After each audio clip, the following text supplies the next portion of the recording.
Bueno, hermanos, estoy agradecido al Señor por esta oportunidad nuevamente de compartir con ustedes, que no se caigan.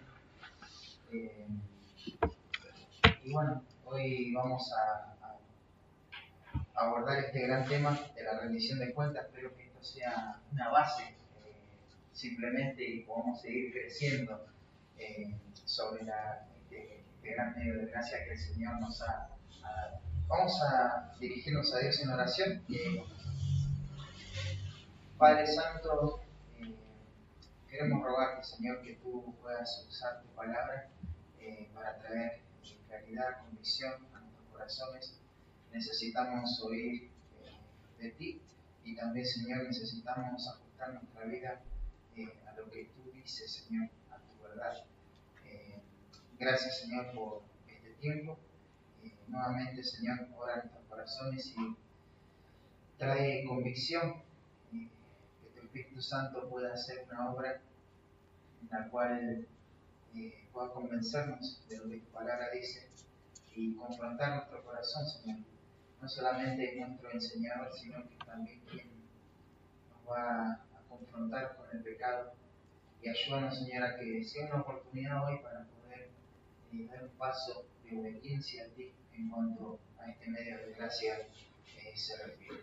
En el nombre de Cristo Jesús. Amén. Me gustaba el punto que varios señalaban. El principal problema que tenemos es el pecado, ¿no? Antes de dejarlo con ellos. Si alguno se duerme, le pido. El principal problema que tenemos es el pecado, antes de conocer al Señor. Y el Señor vino para deshacer esas prácticas de pecado, según lo que dice Juan capítulo 3. Sin embargo, ahora que estamos en Cristo, ¿saben cuál es nuestro principal problema? No es la economía, no es ni siquiera la salud. Nuestro principal problema sigue siendo el pecado. Porque aunque Cristo nos ha liberado, nos ha hecho libres de las prácticas que esclavizaban nuestra vida de pecado, aún seguimos lidiando con los patrones, con los vestigios del viejo hombre. Así que, ahora que somos salvos, tenemos la claridad para ver el pecado y hacer eso la prioridad de nuestra vida, nuestra santificación. Es un gozo poder compartir y poder desarrollar todos estos temas que ustedes están viendo. El libro este que están leyendo, Por fin libre, es una bendición. Realmente es muy claro en cómo aborda cada uno de los temas, ¿no? Y quizá vos en esta noche decís, bueno, pero mi problema no es la pornografía, la lujuria. Mi problema es otro. Así que este libro mucho no me sirve. En realidad este libro lo que hace es tomar este tema, pero aplica los principios que deberíamos aplicar a cada pecado con el que estamos batallando. Así que por eso realmente es una bendición. Aprender a absorber cada uno de esos detalles, compartir entre nosotros cómo lo estamos viviendo, cómo lo estamos aprendiendo. Sería una tragedia para nuestro propio corazón y un fracaso para nuestra lucha contra el pecado dejar que esto sea información. Algo que vimos nada más en un momento de nuestra vida, pero que no afectó, que esto no trascendió en decisiones, en determinaciones puntuales, en cosas que realmente marcaron nuestra vida. Así que tenemos que velar por eso en primer lugar. Vamos a abrir nuestras Biblias para comenzar en Mateo capítulo 4, versículo 1 al 4. Quiero comenzar con este texto. Me parece que voy a usar la compu nada más por una cuestión de espacio. Así que lo voy a buscar acá. Mateo 4, versículo 1 al 4.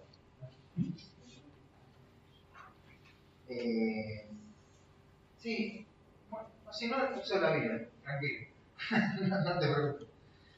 Damos lectura mientras los hermanos ahí acomodan un poquito. Dice, entonces Jesús fue llevado por el Espíritu al desierto para ser tentado por el diablo. Y después de haber ayunado 40 días y 40 noches, tuvo hambre. Y vino a él el tentador y le dijo, si eres hijo de Dios, di a estas piedras que se conviertan en pan. Él respondió y dijo, escrito está, no solo de pan vivirá el hombre, sino de toda palabra que sale de la boca de Dios.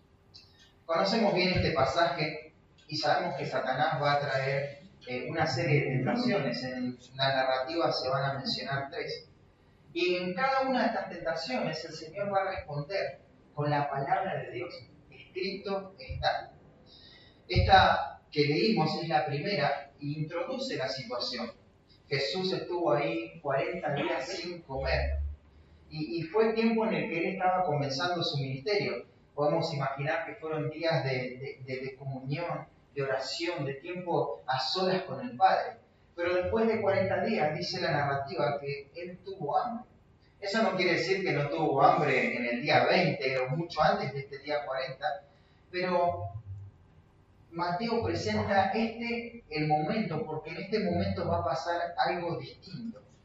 Al fin de 40 días, imagínate, su cuerpo estaría débil, estaría necesitando el alimento. Una persona, ¿cuánto tiempo más puede estar sin comer y vivir? No mucho más, ¿no? Así que Jesús está teniendo como un hombre verdadero una necesidad legítima. Hay un deseo, hay un apetito natural, algo que es normal en cualquier ser humano.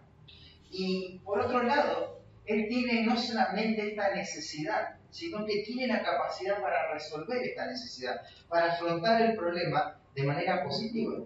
Además, Jesús en otras ocasiones, Él multiplicó los peces, los panes, y tendría la capacidad de hacerlo, y en sí mismo hacerlo no es pecado. Cubrir sus necesidades sería algo legítimo. Así lo había hecho con otros, ¿no? Y ahí entonces tenés a alguien que tiene la capacidad para hacer algo, y hacer esto no es pecado, y esto representa una necesidad. Entonces, ese es el contexto en el que Satanás le va a decir: di a estas piedras que se conviertan en pan. Y esta forma de encarar la tentación, Satanás ya la habrás visto en Génesis, ¿no? Él siempre se va a presentar y va a vestir con la tentación de la misma manera, con el mismo patrón. Básicamente Satanás le está diciendo que satisfaga sus propias necesidades y sus deseos de una forma. Y de esa forma es independiente a la voluntad de Dios. Ya que esto es algo legítimo, no necesito preguntarle a Dios. Es algo necesario para Él. Así que lo va a desafiar a hacerlo. Y lo hace. Pero la respuesta que le da Jesús no muestra el problema en la superficie, que era el hambre, y la capacidad para resolverlo, sino que lo que hace Jesús es mostrar el verdadero problema que tenían ellos. Y es que no tenía que ver con traer pan ni con saciar su hambre, va más allá que eso el verdadero problema. Y es la sujeción completa de Cristo a la voluntad del Padre. Él apoyaba su vida sobre lo que el Padre le decía que apoye, ¿no? Cristo mostró en todo su ministerio esta sujeción. Y te acordás esas expresiones: yo no hago nada que el Padre no me da para hacer. Eso muestra una sujeción al Padre. Yo no digo nada que el Padre no me diga que diga. Y realmente el que veía a Cristo podía ver al Padre, porque Cristo estaba dependiendo continuamente del Padre. Así que Jesús era el reflejo perfecto de la voluntad del Padre, no en el momento en que todos lo veían, sino en el día a día, en todo momento, ¿no? Todo el ministerio de Cristo estuvo basado en esta expresión: escrito está, escrito está. Sus enseñanzas, su predicación y aún la forma en cómo se iba a alimentar. Toda la Escritura dirigía la vida de Cristo, ¿no? Así que como hombre perfecto, Él está sujeto a las Escrituras como guía para ver la voluntad de Dios. Y así va a responder a Satanás: esta no va a ser la excepción. Aunque haya una necesidad legítima, aunque haya una capacidad para resolverlo, Él va a decir las siguientes palabras: escrito está. Esto no solo se trata de pan. Él dice: no solo de pan vivirá el hombre. Y uno dice: claro, el pan era necesario para mantener el cuerpo y la vida, ¿no? Y el pan no se limita a la masa que formamos con harina, un poco de grasa, aceite o levadura, no. tiene que ver con el medio por el cual la vida física se sostiene. Cuando uno dice, bueno, hay que trabajar por el pan, no por el pan que venden en la panadería, sino por todo el alimento, por todo el sustento de la vida, ¿no? Pero lo que muestra Jesús es que hay algo más trascendente que dirige todos los aspectos de la vida y aún en la forma en que yo voy a conseguir el pan. Y lo que gobierna la vida del hombre es la palabra de Dios. Él dice, no solo de pan vivirá el hombre, sino de toda palabra que sale de la boca de Dios. Nuevamente, lo que Cristo está mostrando es la sujeción completa a la voluntad del Padre. Cada expresión que sale de la boca de Dios, eso es lo que va a sostener la vida de Cristo. Y eso es lo que va a sostener la vida del hombre. Y esto es lo que dirige toda la vida de Cristo. Ahora, ¿qué tiene que ver esto con la rendición de cuentas? Porque ese es el tema, ¿no?, que nos une. Pero hermanos, podemos mostrar todos los textos que hablan de la rendición de cuentas. Podemos mostrar una exégesis desde el texto griego y lo vamos a hacer. Hoy vamos a hacer de esto no una predicación en sí, sino más bien un formato de clase. Pero si no creemos en esto que Cristo dijo, si no le creemos a Cristo en que nuestra vida depende de cada palabra que sale de la boca de Dios, al final vos vas a poder hacer con la enseñanza lo que vos quieras, porque no crees eso. Así que lo primero que tenemos que resolver en nuestro corazón es si lo que Cristo dijo es verdad, y lo es. Lo que Cristo dijo es verdad. Nosotros vamos a vivir de cada palabra que sale de la boca de Dios. Esto va a ser vital en nuestra vida. Esto va a dirigir toda nuestra vida. Por esto vamos a pagar un precio, porque esto está por encima de todo. Entonces, vamos a anotar algunas cosas claves para no olvidarnos. Entonces, tenemos Mateo, esto es una abreviación de Mateo 4:4, que dice toda palabra, ¿no? No, de toda palabra, perdón. Ahí lo borro. ¿De qué va a vivir el hombre? De toda palabra.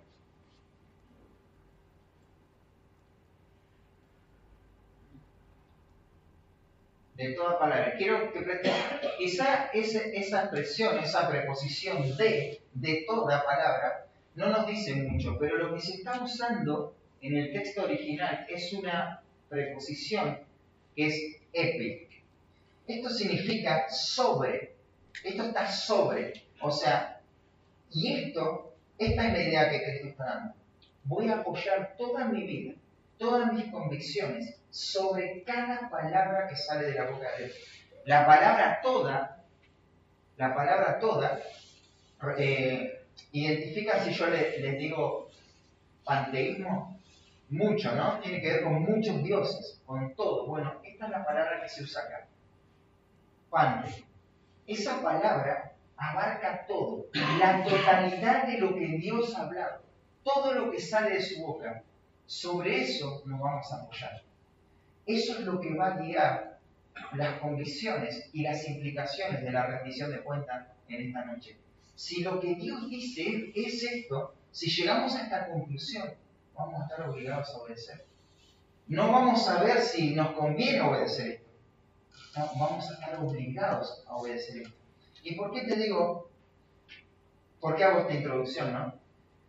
Porque este es un tema con el que he luchado mucho en mi corazón, mucho tiempo. Y te voy a ir mostrando en qué cosas he ido luchando. Pero quiero borrarte todo ese camino de lucha y que le puedas creer a Cristo. Que en esta noche podamos creerle a Cristo. Más que un nombre, que podamos ver las palabras de Cristo y creerle. ¿Y cómo se va a ver si le creemos? No, si decimos sí, estoy de acuerdo con eso. Si lo obedecemos. Y si eso impacta en forma práctica en lo que vamos a hacer. Así que hoy vamos a ver palabras. Hoy vamos a ver y vamos a analizar algunas palabras. Porque cuando dice toda palabra, no se refiere a los conceptos, ¿no? Sino que se refiere a todas las palabras. Por ejemplo, si en la escritura hay una coma, eso está inspirado por Dios. Y de eso vamos a vivir. Si hay un verbo, ese verbo es el que nos va a dar vida a nosotros. Si hay un adjetivo, cada palabra cada tipo de palabra. Una conjunción, por ejemplo, una I, un qué, todo eso es lo que nos va a dar vida. Y a eso tenemos que prestar atención, porque eso es lo que creemos, ¿no? Creemos que Dios inspiró cada palabra, ¿no? La inspiración es verbal, o sea, el Espíritu Santo guió cada palabra que está en la Escritura. Y eso es lo que nos va a dar convicción. Así que hoy vamos a hablar en cuanto a la rendición de cuentas. Vamos a anotar acá el título. Rendición de cuentas. Rendición de cuentas. Y lo primero que tendríamos que hacer es una definición, así todos entendemos a lo que nos estamos refiriendo. Cuando hablamos de rendición de cuentas, nos referimos a esto, que este es el ámbito de la iglesia local, debe entenderse como una disciplina del creyente de confesar pecados los unos a los otros. La meta de la rendición de cuentas es establecer una relación de dependencia. Esto es lo que la Escritura muestra, ¿no? Así que, por un lado está un hermano que quiere batallar contra el pecado, y por otro lado está otro hermano que le va a administrar la verdad a este hermano y a quien él le va a tener que rendir cuenta sobre el pecado. Esta disciplina entonces está compuesta de dos partes. Por un lado, quien confiesa el pecado, y por otra parte, quien acompaña o el hermano que está asistiéndole con todo lo necesario relacionado en el proceso del cambio. ¿Por qué esto es así? Porque necesitamos crecer. No podemos contar con alguien que no está en un proceso, en una etapa de madurez adelante nuestro, ¿no? Si rendimos cuenta a alguien que está peor que nosotros, nunca vamos a poder crecer. Es natural eso. Así que la rendición de cuentas se trata de esto. Primero me gustaría sacar de nuestra mente lo que no es la rendición de cuentas. Y vamos a hablar de algunos conceptos seculares en cuanto a la confesión. Esto es lo que no creemos. Lo aclaro por la duda porque por ahí lo confundimos. Pero entonces, empecemos con algunos conceptos seculares de la confesión. En primer lugar, la confesión es la comunicación que tiene como fin una reducción de los sentimientos negativos, a medida que aumenta la empatía y una tendencia a desistir de su derecho de castigar al culpable. Eso es lo que secularmente se entiende como confesión. Pues sí, está re bueno, ¿no? Está lleno de mentiras ese concepto. Vamos a otro concepto. La confesión implica un desarrollo interior de la persona, pues se enfrenta a sus miedos, a su ira, su tristeza, su amor propio, su ego herido y sus apegos. Algunos están sonriendo como afirmando, no, estos son conceptos equivocados. La confesión puede ser un proceso catártico y liberador, ya que permite que la persona exprese y libere enigmas, culpas o cargas emocionales que han llevado consigo. Al hacerlo se busca obtener un alivio emocional y espiritual, así como una oportunidad para el crecimiento personal y la transformación. Otro concepto equivocado en cuanto a la confesión es que la confesión tiene como fin la liberación emocional, la aceptación y la autocompasión, la restauración de la integridad personal. Y un concepto católico romano de la confesión es que en el sacramento de la confesión estamos contando nuestros pecados al sacerdote que actúa como la persona de Cristo y con la autoridad de Jesús para escuchar, ofrecer orientación y proporcionar una penitencia adecuada y pronunciar las palabras de absolución. Uno de los conflictos que tenemos como iglesia en la actualidad es comparar la rendición de cuentas a algunas prácticas seculares y asimilarlas como algunas definiciones que te acabo de dar. Y el peligro sería mirar la rendición de cuentas como un grupo de apoyo, donde yo ya me siento liberado por haber expresado a otras personas y todos contamos y nadie se expone o se exhorta o se amonesta, porque al final es lo que estamos viviendo. Así que una terapia profesional o el sacramento de la confesión o los grupos de apoyo no tiene nada que ver con la rendición de cuentas bíblicas que la Escritura nos da. No tiene nada que ver con eso. No es algo para sentirnos sostenidos o contenidos, sino que es algo que usamos como medio de gracia para luchar contra el pecado de nuestro corazón. Así que debemos dejar el modelo secular y ir a lo que la Biblia dice de la confesión. Algunos piensan también que la confesión de pecados tiene que darse en ciertos círculos, ¿no? de gente profesional, y tampoco es así, ¿no? Y algo que tenemos que aclarar. Si bien la rendición de cuentas, esa expresión, rendición de cuentas, ¿en qué texto aparece? ¿En qué pasaje aparece? La rendición de cuentas, las palabras rendición de cuentas. En ninguno, ¿no? Pero tampoco aparece la palabra membresía, o tampoco la palabra Trinidad. Sin embargo, no podemos negar que son conceptos bíblicos. Y el concepto de la rendición de cuentas también está en la Biblia. También está en la Biblia y es muy fuerte. Empecemos primero por lo que entendemos como confesión. Y acá yo quiero gastar algo de tiempo con el concepto de confesión.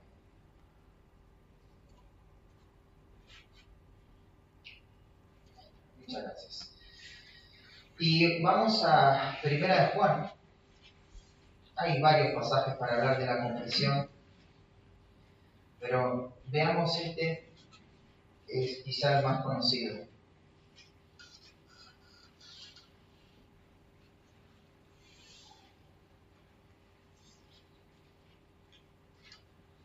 Primera de Juan, capítulo 1, versículo 9, dice: si confesamos nuestros pecados, Él es fiel y justo para perdonar nuestros pecados y limpiarnos de toda maldad.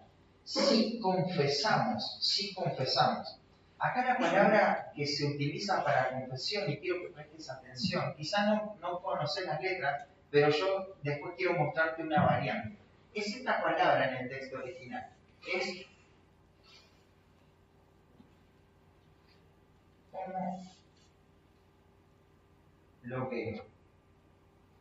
homologueo o homologueo. Esta parte final tiene que ver con la persona, el número, la voz y todo eso. Pero lo más importante es que nos retengamos esta palabra. Homologueo. Algo homologado. Básicamente el significado es decir lo mismo. Y cuando nosotros vemos esa palabra en este texto, lo que estamos diciendo es: admitimos el hecho de cual estamos siendo acusados. Estamos de acuerdo con lo que Dios dice acerca de qué? De nuestro pecado. Entonces decimos lo mismo porque nuestras conciencias están informadas con la palabra de Dios. Entonces podemos decir lo mismo. Eso es confesión. No es más ni menos que eso. Es admitir lo que Dios dice acerca de nuestro pecado. Y podemos ver varias confesiones. Por ejemplo, ahí en Salmo 32, no hace falta que lo busques, en Salmo 32:5 ves al salmista que habla de la confesión de sus pecados, ¿no? Leámoslo, es muy impactante cómo él lo va a decir. Salmo capítulo 32.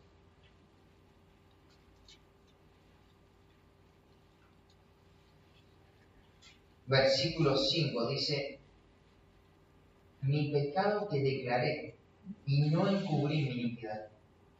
Dije: confesaré mis transgresiones a Jehová, y tú perdonaste la maldad de mi pecado. El salmista habla de una decisión que él tuvo que tomar, de no encubrir más su pecado delante de Dios. ¿Te acuerdas lo que pasaba con él antes de la confesión? En el Salmo 32.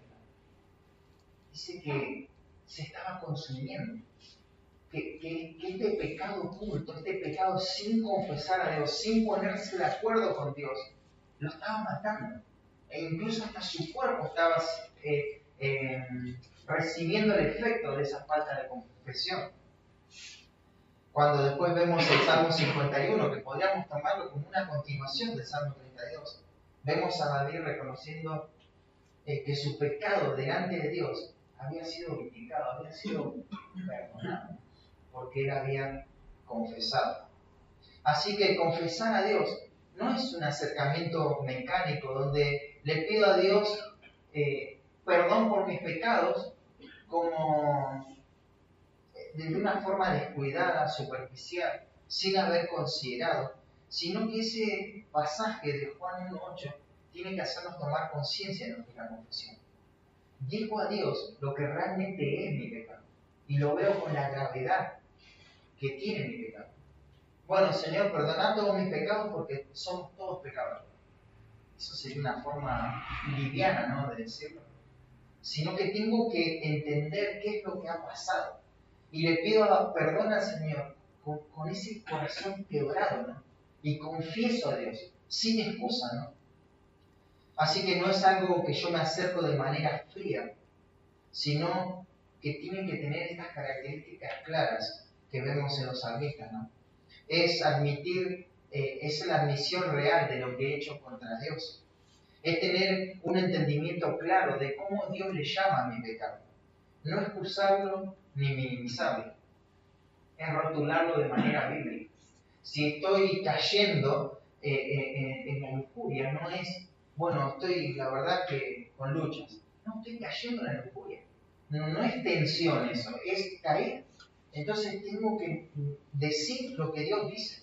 Y tengo que entender la gravedad que ese pecado tiene cuando le estoy confesando delante de un Dios santo, ¿no?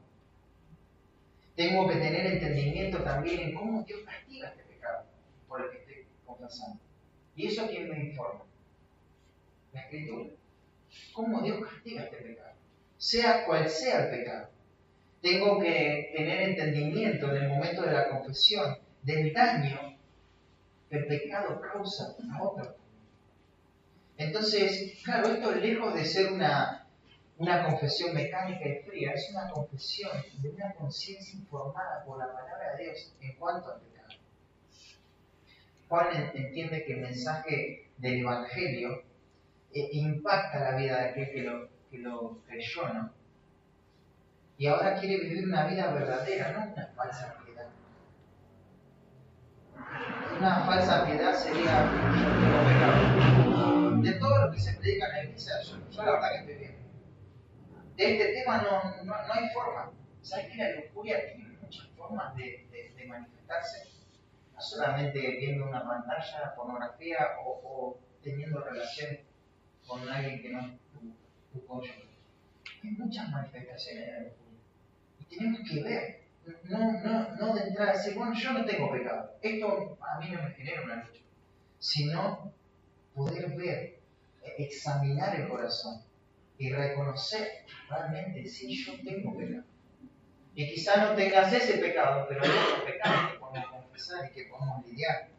El creyente, hermanos, como creyente siempre tenemos que estar batallando con un pecado. Siempre. Siempre tenemos que estar confesando algo a Dios. No hay momento, ¿no? Mientras estemos de este lado de la eternidad, siempre va a haber un pecado que tengamos que estar tratando.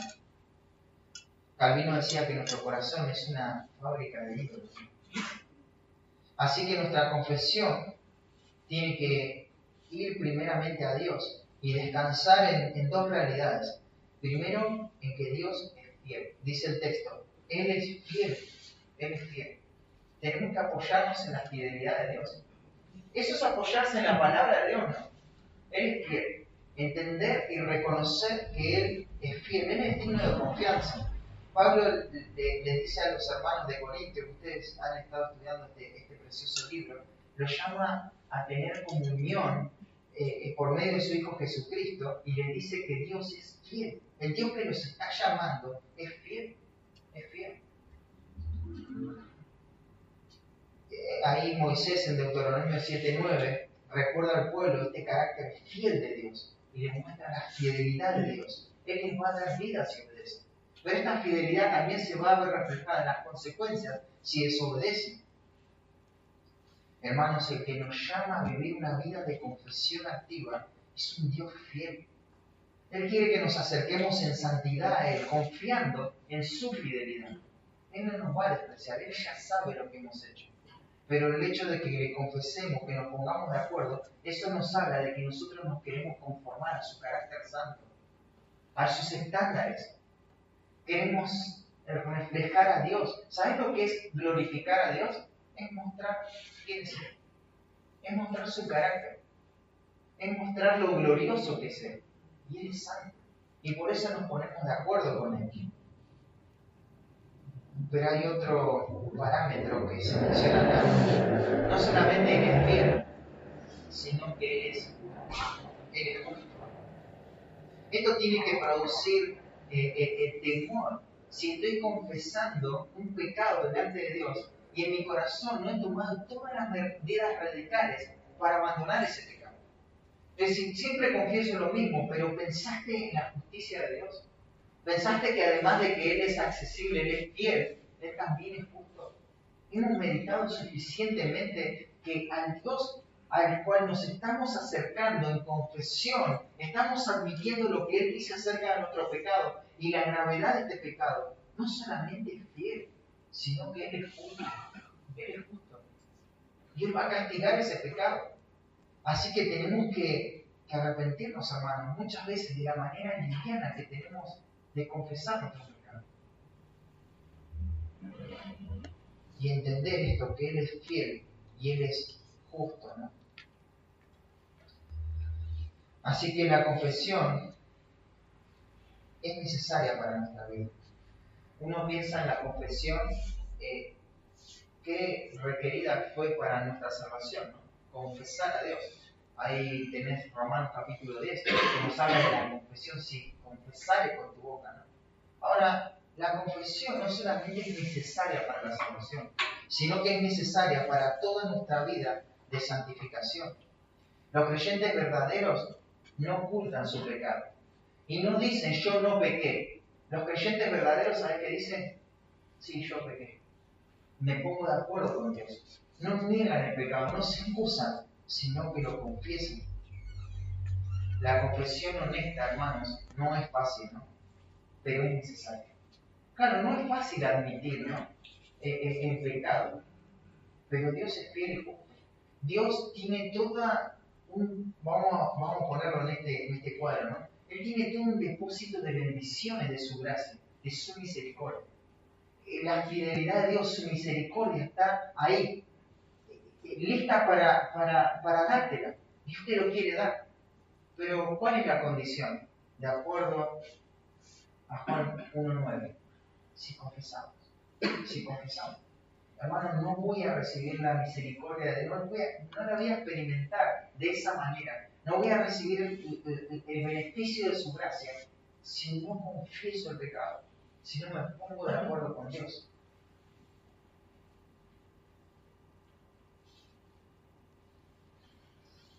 Ahora vamos a ver un poquito más en cuanto a esto, pero entonces, Juan 1:9, vamos a pensar así, primera de Juan 1:9, nos habla de la confesión delante de Dios, ¿no?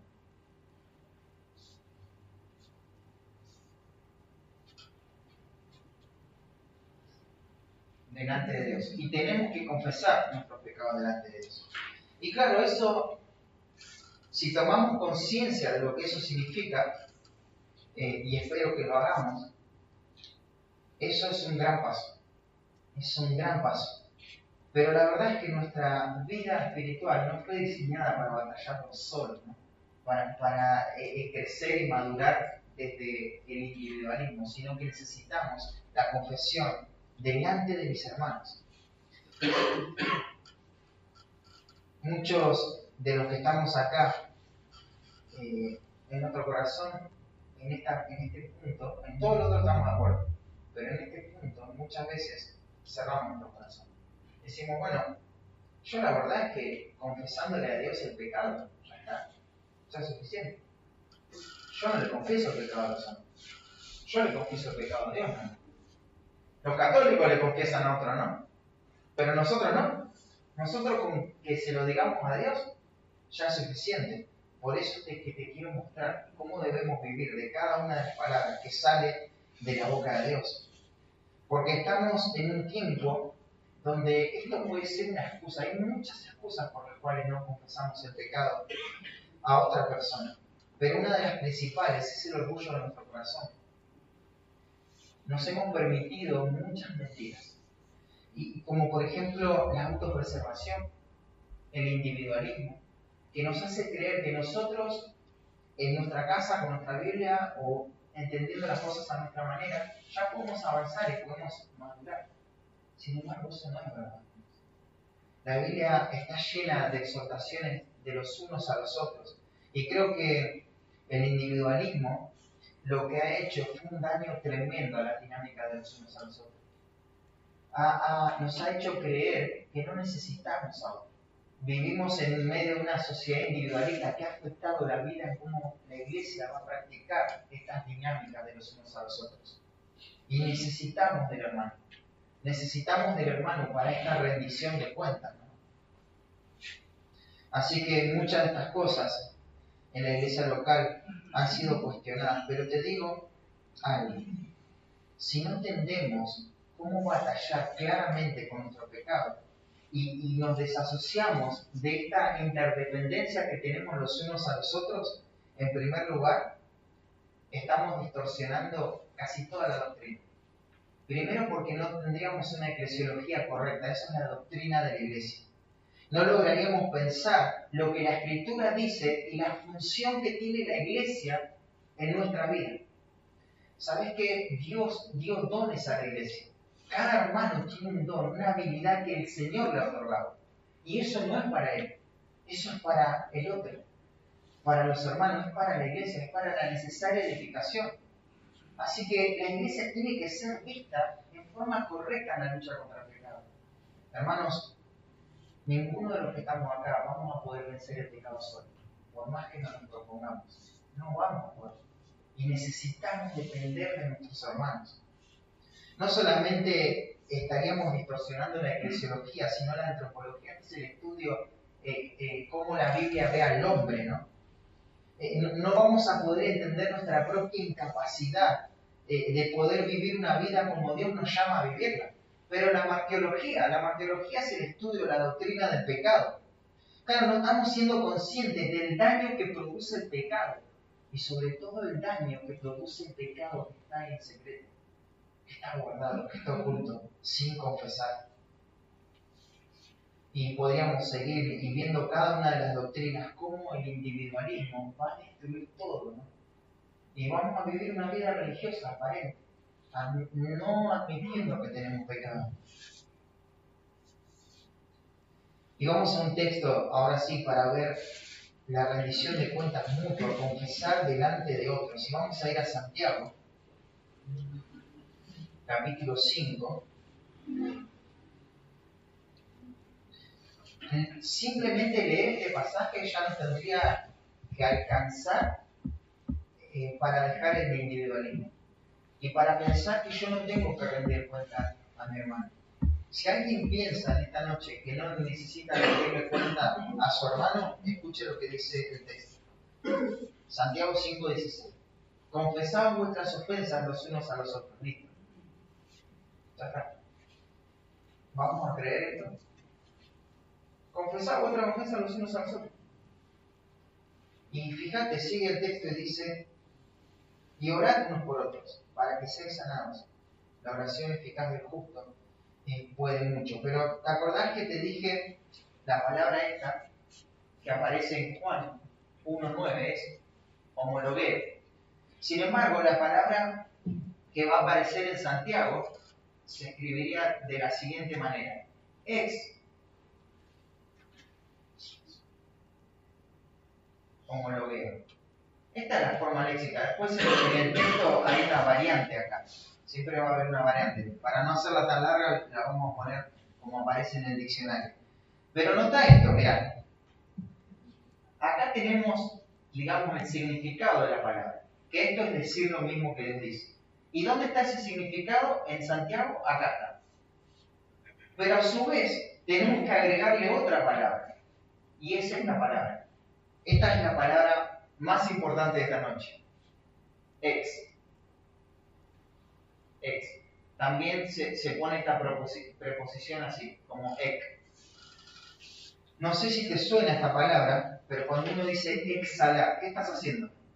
Sacás, ¿no? Sacás. ¿Escucharon el concepto de exégesis? Exégesis es sacar del texto, ¿no? Sacar el significado, es hacia afuera.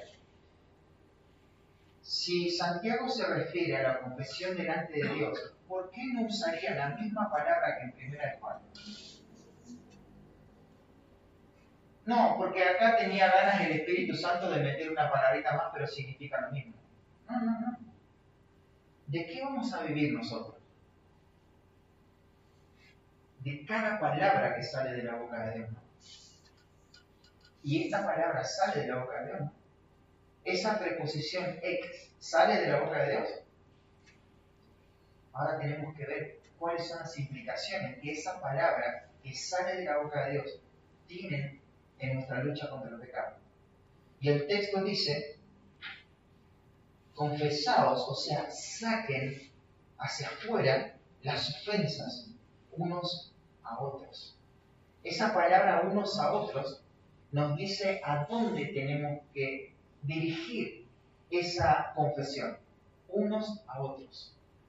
En el texto original está en un caso que marca dónde tiene que caer la acción del verbo. O sea, tenemos que sacar nuestras ofensas los unos a los otros. Ahora, hay algunas personas que entienden este texto, y siempre hay una forma de evitar y de escapar, ¿no? Y te van a decir, bueno, esto los unos a los otros tiene que ver, cuando yo ofendo a mi hermano, tengo que abrirle mi corazón y pedirle perdón. Pero la palabra ofensa, en realidad, tenemos que definirla en el sentido que Santiago le da a la palabra ofensa. Y la palabra ofensa, Santiago no le da el sentido de pecados interpersonales donde yo le pido perdón a mi hermano por haberlo ofendido. No ese es el sentido de la palabra ofensa. La palabra que usa Santiago, esta palabra seguramente que la conocen, es camartía. ¿Se acuerdan de la doctrina del pecado? Esta es la palabra que está usando Santiago acá. No sé por qué se tradujo como ofensa, eso no trae tanta claridad. Pero tendríamos que definirla así. Confesaos vuestros pecados los unos a los otros. Eso es. Confesaos el pecado los unos a los otros. Entonces, esto es lo que Santiago está diciendo que hagamos, ¿no? Esta palabra pecado es la misma que utiliza en el capítulo 1, versículo 15. Fíjense, acompáñenme ahí al 1:15. Entonces la concupiscencia, después que ha concebido, da a luz, ¿qué cosa? El pecado. Cada palabra se tiene que definir en su contexto inmediato. El contexto de la palabra ofensas es este, Santiago 1:15. A su vez también, esta es la misma palabra que se usa en Juan 1:9. ¿Cuál se usa en Juan 1:9? Confesamos el pecado. Es pecado. Eso es lo que tenemos que confesar.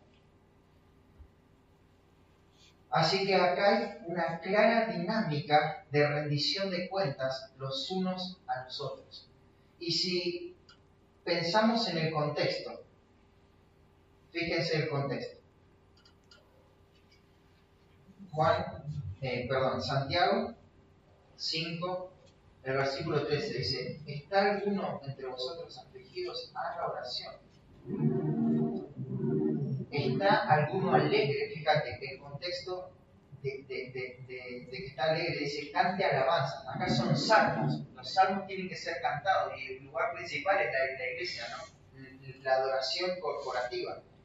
Después dice, ¿está alguno enfermo entre vosotros? Llame a los ancianos de la iglesia y oren por él, ungiéndole con aceite en el nombre del Señor. Acá la palabra enfermo, mejor entendida como debilidad. ¿Está alguno débil? Y de todos los posibles significados, el más preciso apunta a una debilidad espiritual. O sea, ¿está alguno debilitado entre vosotros? Mirá, en el contexto vos tenías personas que estaban alegres, ¿no? ¿Está alguno alegre? ¿Por qué estaría alegre esta persona? Bueno, esta alegría tiene que ver con el fruto que trae haber hecho la voluntad de Dios. De todas las exhortaciones que dio Santiago, no todos estaban mal.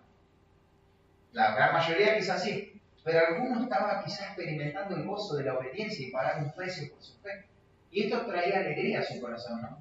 Entonces, ¿qué tenía que hacer la persona que estaba alegre por obedecer? No mirarse a sí mismo, sino alabar a Dios. Porque siempre nuestro corazón tiende a torcer todo, ¿no? Y ahora estoy contento, mirá, yo obedezco a todo. No, no, no. A la carne no le va a gustar que estés reconociendo a alguien más grande que vos. Entonces, ¿está alguno alegre? Cante alabanzas. Pero antes había dicho, ¿está alguno afligido?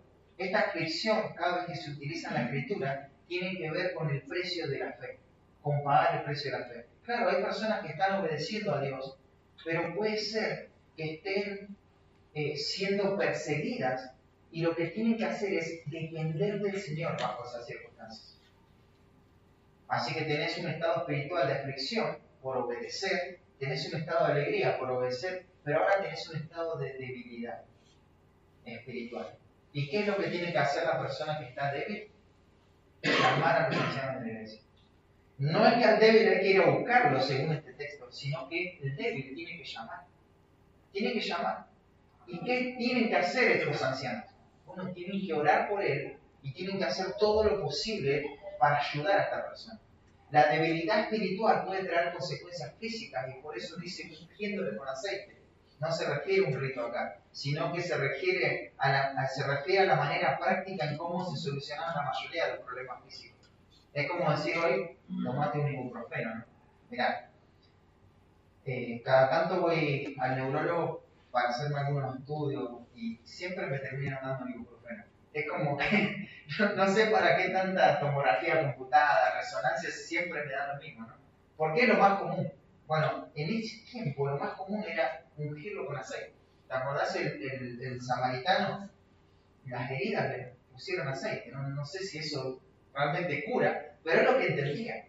Entonces el pastor no solamente va a orar, sino va a ser práctico en su ayuda a esta persona que está debilitada espiritualmente, que no tiene fuerza ni siquiera para hacer lo que debería hacer. Hay que orar por él.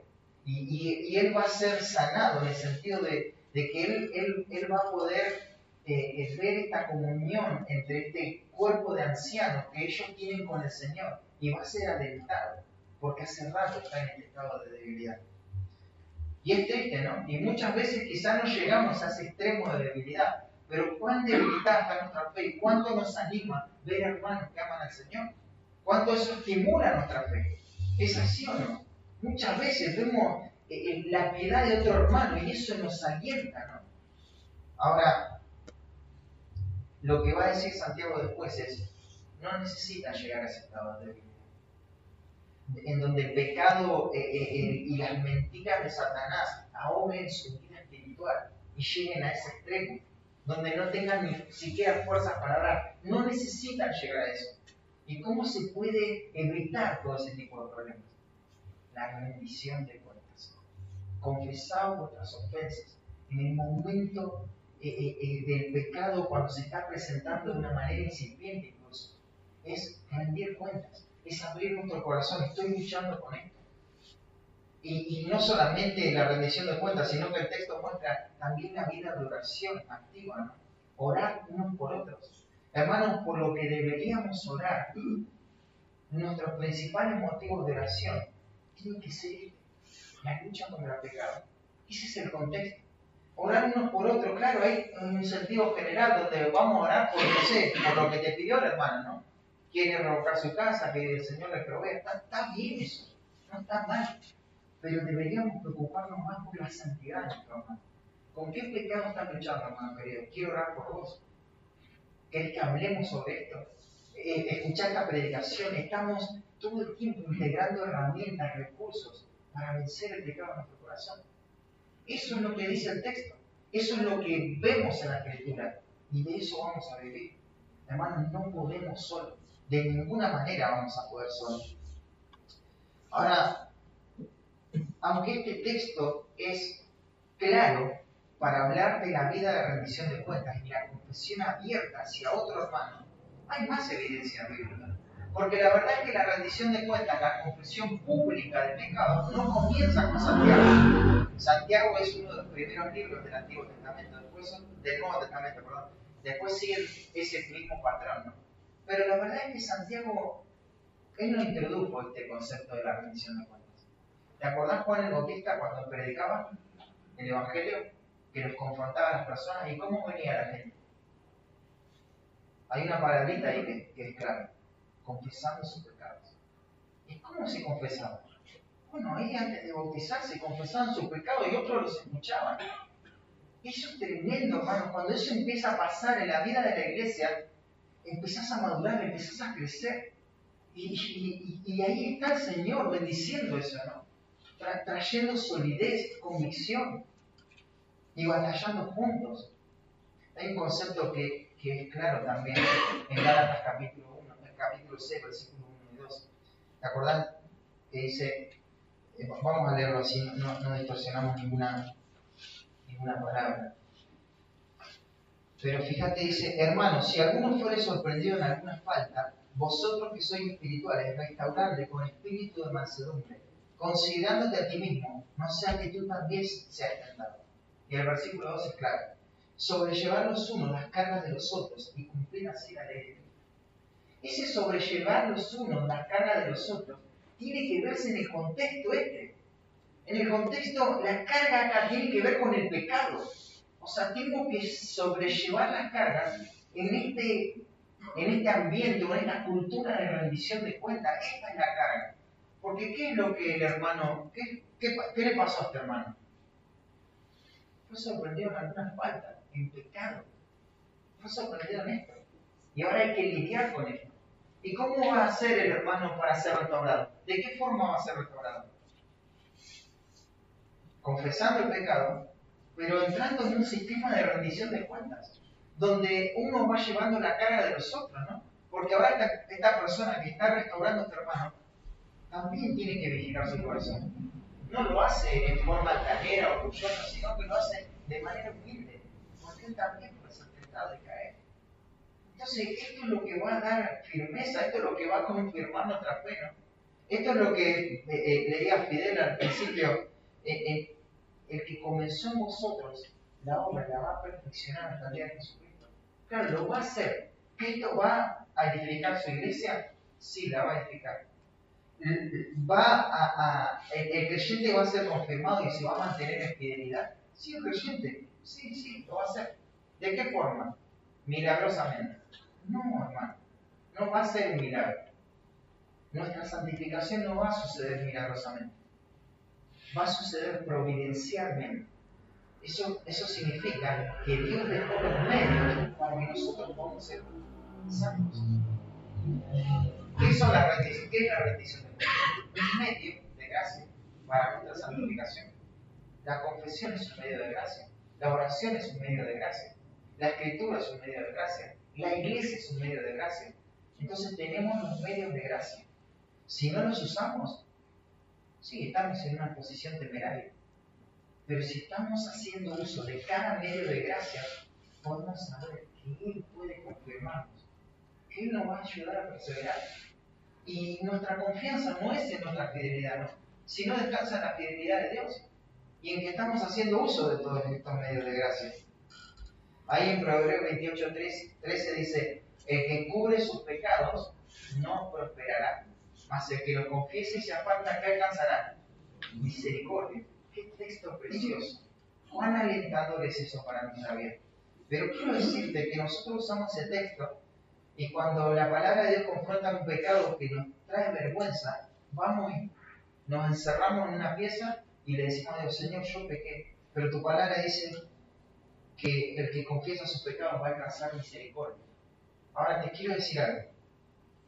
El que los confiesa, hay una palabra hebrea que se está utilizando, se usó muchas veces en el Antiguo Testamento para narrar. Literalmente es tirar o echar. Y eso significa tirar o echar, o sea, sacar.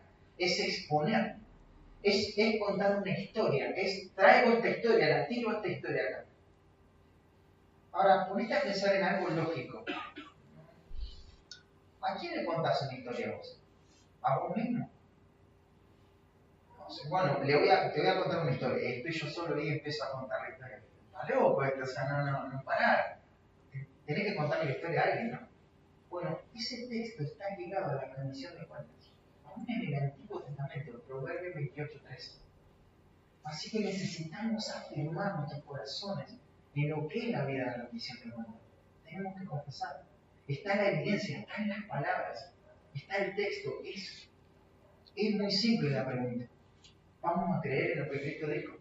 ¿Que el hombre va a vivir de cada palabra que sale de la boca de Dios? No vamos a poder disfrutar del beneficio de la misericordia de Dios a menos que confesemos. Y quiero dejarte algunas ideas prácticas. Primero hay un autor de un libro, Jaime Adams, que define la confesión como el acto de reconocer la propia culpa al decirle a otro que uno ha cometido la injusticia de lo que se le acusa, ¿no? Bueno, hay varias citas más, pero ¿por qué debemos practicar la confesión? El texto dice para que seáis sanados, para evitar esa debilidad. Y Dios ha elegido este medio de gracia. Él lo eligió. Esto no es algo que, bueno, Diego leyó un libro y ahora se le ocurrió que esto va a ser bueno para la iglesia, ¿no? No es algo que esté de moda. Es algo eterno. Es una verdad eterna en la palabra de Dios. Es como Dios diseñó que vamos a vencer el pecado. Y Dios nos dio el cuerpo para eso.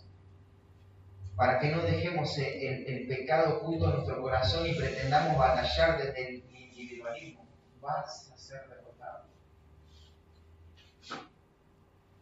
Hay un hombre de la Reforma, Felipe Melanchthon, que decía el viejo Felipe es demasiado fuerte para el nuevo Felipe. O sea, siempre tu carne te va a derrotar, a menos que la crucifiques, que la mates. Confesar mis pecados es reconocer que mi pecado tiene que ser abandonado. Tomar una medida seria, una medida radical, ¿no?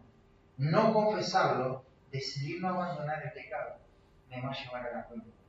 Hermanos, si yo decido confesar el pecado, si yo decido vivir una vida santa, entonces voy a usar los medios de gracia.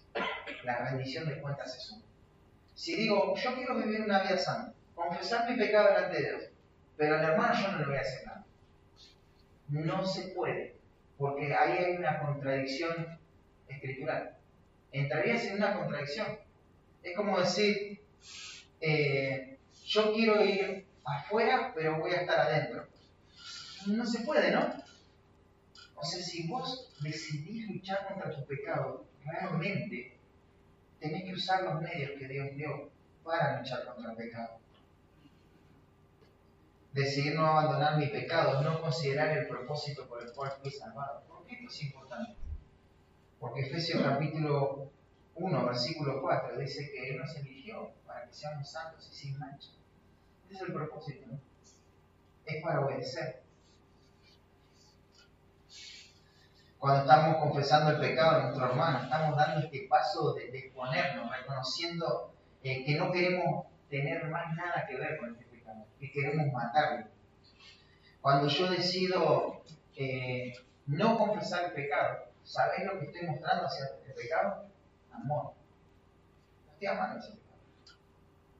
Lo amo. Por más que diga, no, yo, eso es malo, aborrezco. Estoy amando ese pecado. Porque el dinero, me imagino que si tenés algún ahorro, es difícil ahorrar. Pero si tenés algún ahorro, no lo sacás acá en la calle y andás así, ¿no? Poniéndolo. ¿Dónde lo tenés guardado, no? Lo cuidás, que no lo vea nadie. A ver si todavía me lo quitan. Pero si lo odias, lo vas a menospreciar. Lo vas a tener como algo que no tiene valor. O sea, así tenemos que tratar el pecado. No lo tratemos bien. Que no esté cómodo en alguna parte privada de nuestra vida. O sea, hagamos lo que tenemos que hacer con el pecado. Maltratarlo. No solo maltratarlo, nos quedaríamos cortos con eso. Tenemos que matar el pecado. Así que una forma de matarlo es exponerlo. Es exponerlo, no darle un lugar que realmente no tiene que tener.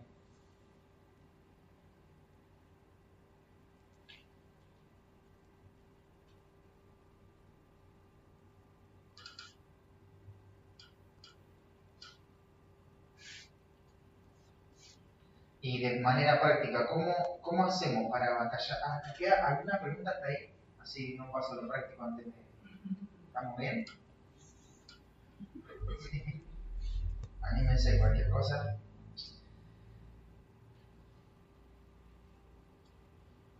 ¿Cómo de manera práctica buscamos?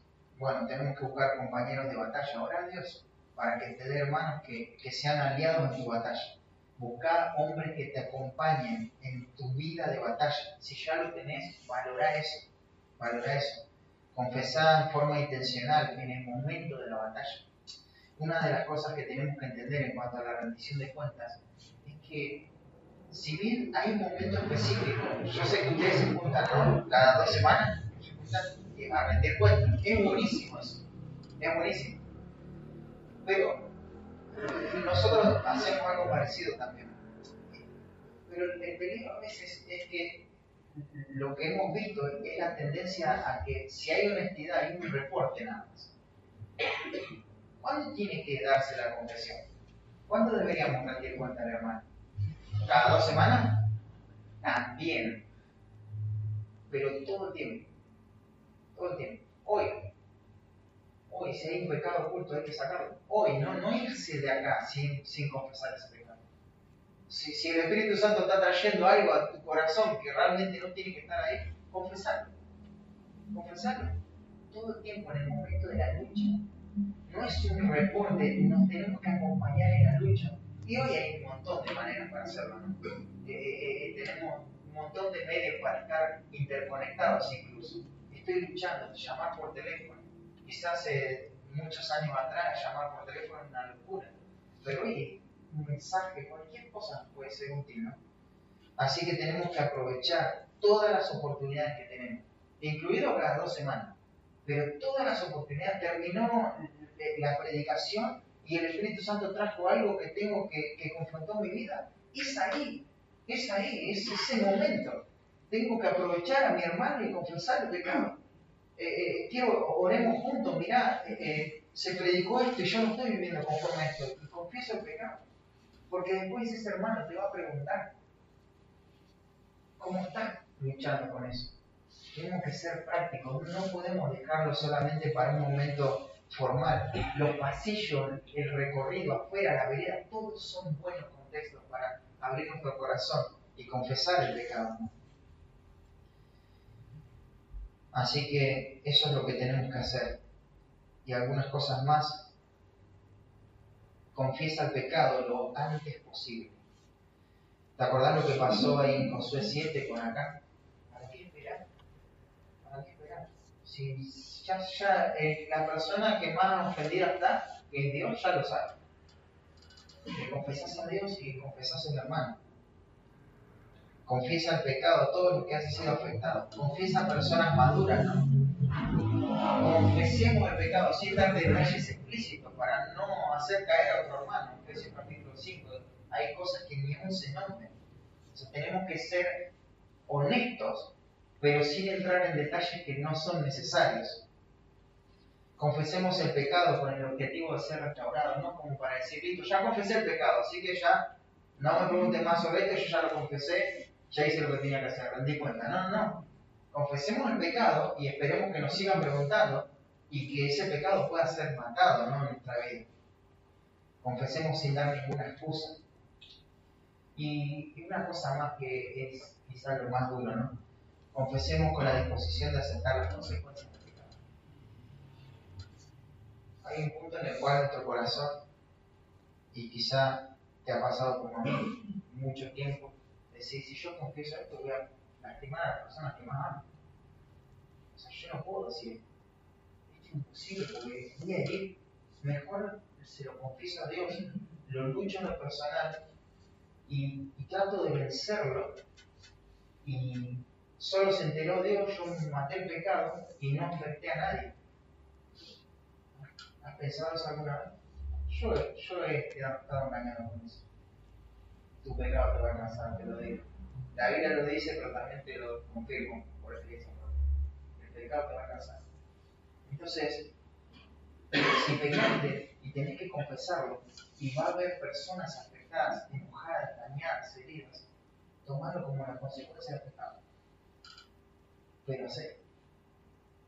Porque sabes que ese deseo de decir, no quiero lastimar a nadie confesando esto, en realidad no estás amando a la otra persona, ni estás amando a Dios,